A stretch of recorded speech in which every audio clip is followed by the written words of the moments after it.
let's move from Washington now to the Middle East. Live picture there over Jerusalem, you see there, nighttime. Well, I want to put up this tweet from Barak Ravid there at Axios. He has this reporting that the Gaza hostage and ceasefire deal has officially been signed in Doha. Sources to Ravid there. Fox's Trey Yingst has more from the region. Israeli airstrikes killed dozens in Gaza just a day after the announcement of a new ceasefire between Israel and Hamas. Negotiators in Qatar brokered the three-phase deal that would see a pause in the fighting and the hostages returned home in exchange for more aid and the release of hundreds of Palestinian prisoners.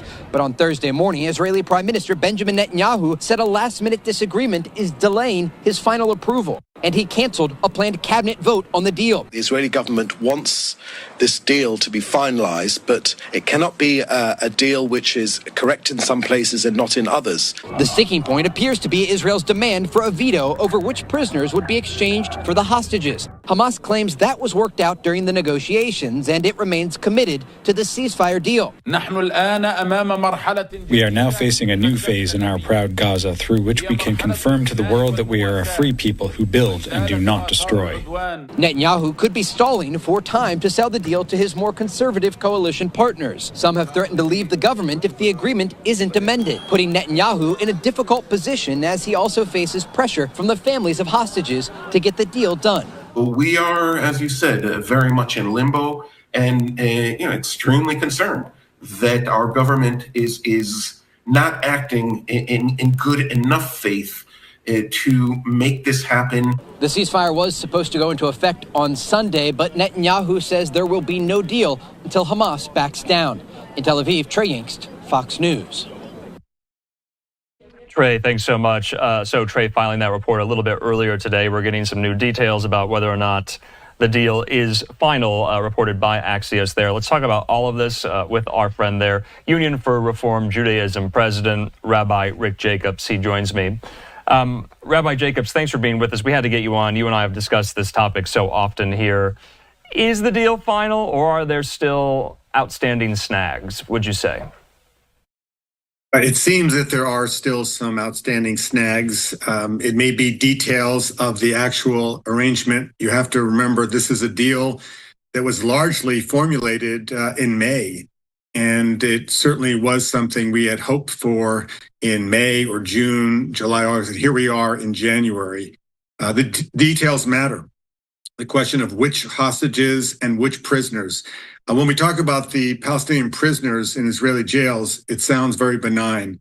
But many of those that are scheduled to be released are actually terrorists convicted of murdering many Israelis. So there's a lot of emotion there. But as you also know, there's been a tremendous outpouring of support for this deal from across the political spectrum. But there's also a strong, I would say, far-right group that is protesting against the deal. And they're members of the coalition that are threatening to leave the coalition if the deal goes through. Prime Minister Netanyahu is caught in a web. We were supposed to see on Sunday the first hostages coming free. It was going to be in 3 different tranches, but honestly, it's still a question. And the cabinet has not yet voted to approve the deal. So on Israel's side, it's not absolutely signed. We saw that Barak Ravid said that it was, but honestly, we'll believe it when we see it. Okay, yeah, I wanted to ask, is this a good deal? Is it a bad deal? Or is it just a deal? You know what? If you spend time with the families, as I have, they're desperate. Yeah. The longer there is not a deal, the less likely their loved ones are coming home alive. So this is a deal we have to swallow. And, to give back these murderers is a hard price. But to get home Israelis who have been spending, a year and a half in horrific conditions in the tunnels of Gaza, it simply has to be done. I think the majority of Israelis agree with that. And I think Jews and people of conscience around the world understand that it must happen. So, correct me if I'm wrong, Rabbi, but the first and only deal that materialized back in November of 2023, did that also require a vote of the entire Knesset like this one? It was a slightly different arrangement. I see. This is multi-phase. And also the question of, does this bring the war to an end? Is it a ceasefire?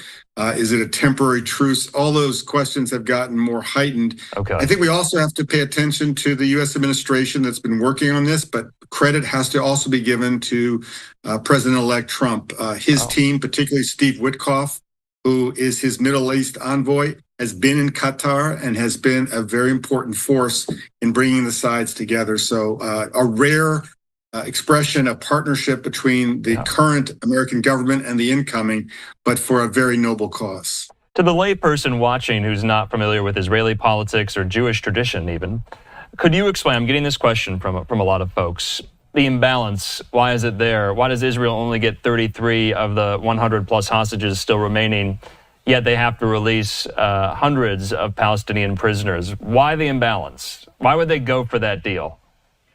Well, let me put you back a little bit in history. The last major deal that we had going back to Gilad Shalit, one Israeli soldier who was in Hamas's control, he was kidnapped, spent 5 years there.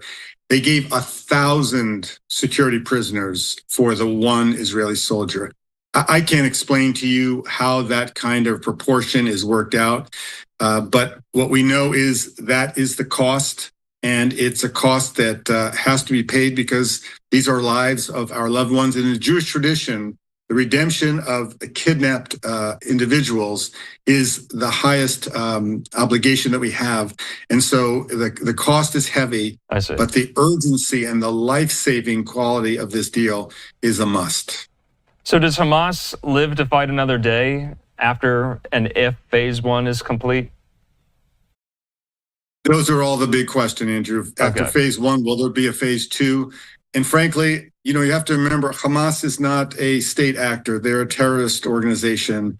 And the idea that they will have integrity with commitments that they make is not something that Israelis or, frankly, anybody who's been watching or paying attention. They are greatly degraded. Obviously, the big question also after this ceasefire is what will be next? What will happen to Gaza? Will there be a better tomorrow? Will the people of Gaza, there's so many innocent Gazans who are caught in the midst of this war. They need to have humanitarian aid, but will their future have anything that will resemble a life of dignity? These are all really outstanding questions, and there really are not answers at this moment. So I think it's so interesting that the Biden-Harris administration, in conjunction with National Security Advisor Sullivan, Secretary of State Blinken, and others, have been working around the clock for months to diplomatically secure this.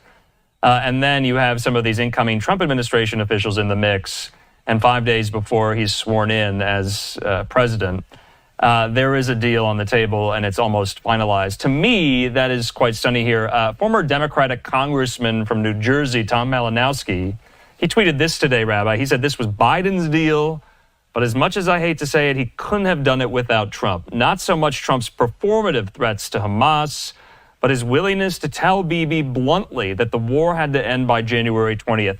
Why didn't Biden ever say that, do you think? Because you and I have discussed Biden and Bibi's very frosty relationship. He could have said that, right? He could have said it, but it wouldn't have had the effect. I think what Trump has done here, and clearly the Israeli, country, if you would have taken an election poll, Israelis were overwhelmingly supportive of Donald Trump. And so Trump is trusted by Bibi as somebody who is going to be there, is going to have Israel's back in all cases.